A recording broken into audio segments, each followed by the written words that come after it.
హెచ్ఏసిసి వేదికగా ఇటు హైదరాబాద్లో జరుగుతున్నటువంటి భారత్ సమ్మిట్ కార్యక్రమంలో ఎంట్రన్స్లోనే మనం చూసుకున్నట్టయితే ఒక స్టాల్ని అయితే ఏర్పాటు చేశారు. అయితే మనం గతంలో అంతరించిపోయింది అంటే ఇప్పటి వరకు కూడా టెక్నాలజీ డెవలప్ అయిన ఈ కాలంలో ఇదంటే ఈ చెడకాలు అంటే ఈ దారాన్ని నూలు పోగులు తీసే చెడక యంత్రాన్ని మనం అయితే ఇప్పుడున్న యువత మాత్రం ఎంతవరకు చూడలేదు. అంటే దానికి ప్రతీకగానే అయితే ఇప్పుడు ఇటు గాంధీజీ కూడా అంటే మన భారతదేశానికి పితామహుడైనటువంటి గాంధీ కూడా ఈ చెడక ద్వారానే ఇటు నూలు దారాన్ని తీసేవాడు. అంటే దాన్ని ఇక్కడ ఉన్నటువంటి యువతకు కనిపించేందుకు దానికి ప్రతీకగా ఇక్కడ నిర్మించారు. దీని గురించి మనం ఇక్కడ అడిగి తెలుసుకుందాం. మేడం చెప్పండి, అసలు దీన్ని ఎందుకు ఈ సమ్మిట్లో దీన్ని పెట్టడానికి కారణం ఏంటి? అంటే ఇది మన భారత్కి ఒక సింబల్. మీరు ఫ్లాగ్లో కూడా చూస్తారు ఇదే. అట్లాగే మన భారతదేశంకి ఒక సింబల్ అన్నమాట ఇది. మీరు ఫ్లాగ్లో కూడా ఇదే చూస్తారు. ఈ రెండు. ఇంకొకటి ఏంటంటే ఇందులో ఇండస్ట్రీ గురించి చాలా ఉంది. ఇంకొకటి గ్లోబ్కి అంటే ప్రపంచానికి మనం ఒకటి ఇవ్వగలిగేది ఏంటి అంటే చరకా నుంచి వచ్చే ఈ దారం నుంచి చేసే బట్ట. అది మనము మొత్తం నేడు గ్లోబల్లో దునియాలో ఏదైతే పొల్యూషన్ అవుతా ఉన్నదో దాని తర్వాత టెక్స్టైల్కి దీని బట్ట వేసుకున్నారంటే అది మొత్తం ఎంత కూల్గా ఉంటుంది అన్నమాట. దాని కర్టెన్స్ కానీ బాడీ మీద వేసుకున్న దుస్తులు కానీ ఒక వేరే టైప్ ఆఫ్ కూల్నెస్ ఉంటుంది, హెల్త్కి చాలా మంచిది. సో ఈ బట్ట మ్యానుఫ్యాక్చర్ చేయడంలో ఏదైతే ఇండస్ట్రీ ఉన్నదో దానికి ఎంప్లాయ్మెంట్ కాకుండా పర్యావరణానికి చాలా అనుకూలము. మన యావత్ దునియాకి ఒక మెసేజ్ లాగా ఊరికి సింబాలిక్ కాకుండా ఇంత పెద్ద యాంటీ పొల్యూషన్ మూవ్ ఇది. అట్లాగే హెల్త్కి చాలా మంచిది. సో ఆ సింబల్ని ఇక్కడ పెట్టడం అంటే అది మోస్ట్ కరెక్ట్ పని అన్నమాట. పైగా మన ఫ్లాగ్లో కూడా ఇదే ఉంది. మన భారతదేశపు ఒక చిహ్నమైన గ్లోబల్ లీడర్ అయిన మహాత్మా గాంధీకి ఇది చిహ్నం. సో అన్ని విధాలుగా ఎంట్రన్స్లో ఇది ఉండాల్సిన చోటే ఉందని నేను అనుకుంటున్నాను. నేను చాలా ఏళ్ల క్రితం ఇది ముట్టుకున్నాను. మళ్ళీ ఈరోజు నేను ఇది ముట్టుకున్నానంటే నాకు లోపల ఒక పరవశం అన్నమాట. అరే ఇది నేను చేయగలుగుతున్నాను ఈరోజు అని. ఇది ఈ యంగ్స్టర్ ఈ యూత్ నాకు నేర్పించారు. ఇది నేర్పించగానే కొంచెం లేదండి. ఇది యాక్చువల్లీ నేను ఒక జిడ్డు కృష్ణమూర్తి స్కూల్లో ఘట్కేసర్లో అక్కడ ఫస్ట్ టైం చేశాను. కానీ అప్పుడు నేను సరిగ్గా నేర్చుకోలేకపోయాను.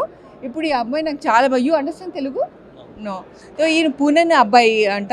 సో ఆ అబ్బాయి దగ్గర నుంచి నేను చెప్పాను నాకు నేర్పించి నేను చేయాలి అంటే నేర్పించాడు. చాలా చక్కగా వచ్చింది. ఓ 3-4 రింగ్స్ అయితే తీయించారు కరీ నా భయమే 3-4 టైమ్స్ సైకిల్ అయితే చేయగలిగాను అన్నమాట.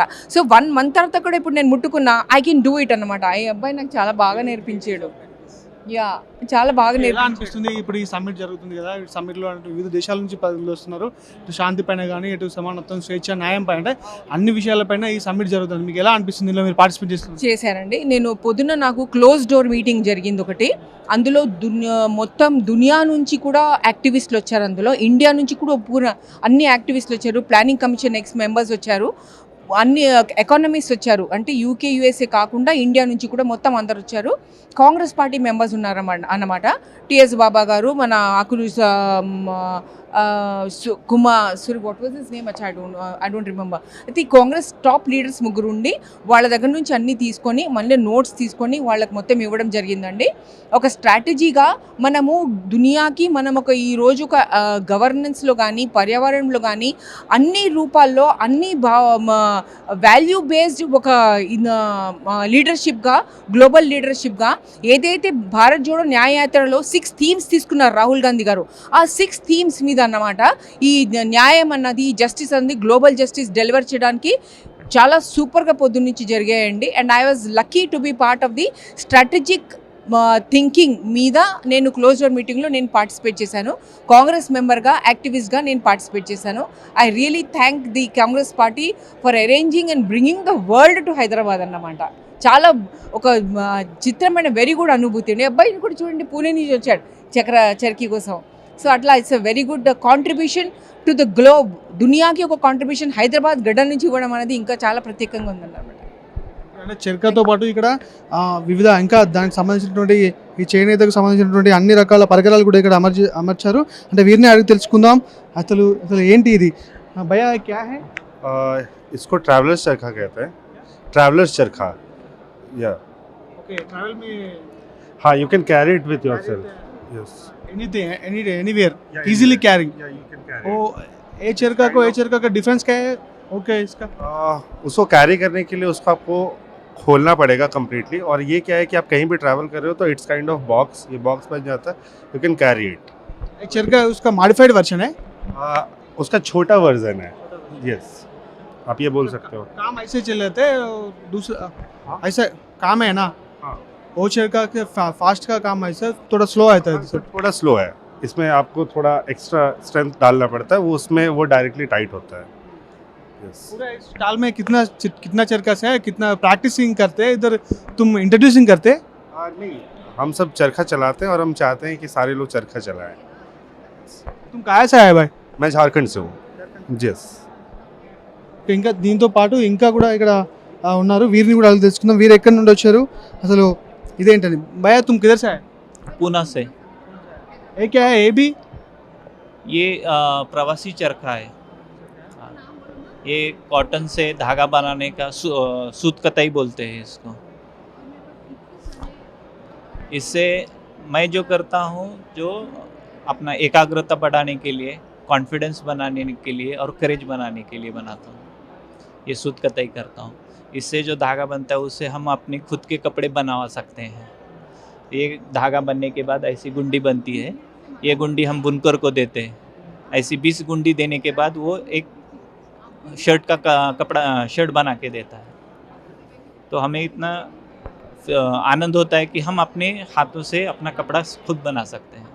Myself, Rohit Munde from Pune. So this is Gandhiji's charkha actually. So the philosophy behind this charkha is to demonstrate that we can rely on our own cloths. Okay. In terms of basic need, we need food, shelter, and clothes. Out of which the basic need of clothes can be fulfilled by our own labor. So this is the indigenous tool. Why during the independence struggle, Gandhiji introduced this to the common man of India. The basic principle was that the raw material, that is cotton, which we produce in our land, so that can be utilized by our own using this charkha. And this can be we can turn our cottons into a thread, and that thread is processed into the mill, and out of which we get fabric, and we stitch the clothes out of it. So we should not rely on any external powers, forces that rule us or exploit us in terms of cotton.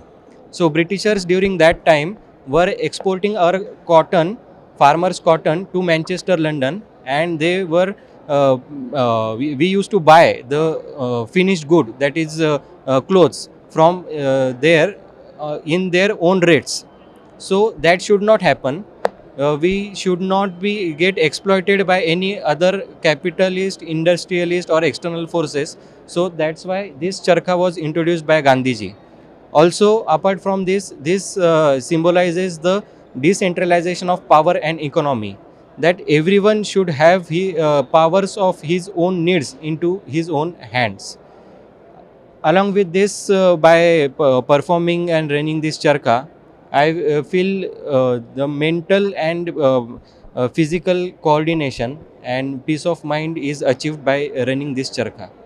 So that is the philosophy, right from mental and personal well-being up to economic power and political power. This charkha gives the message. What is your motive to take this charkha in the summit?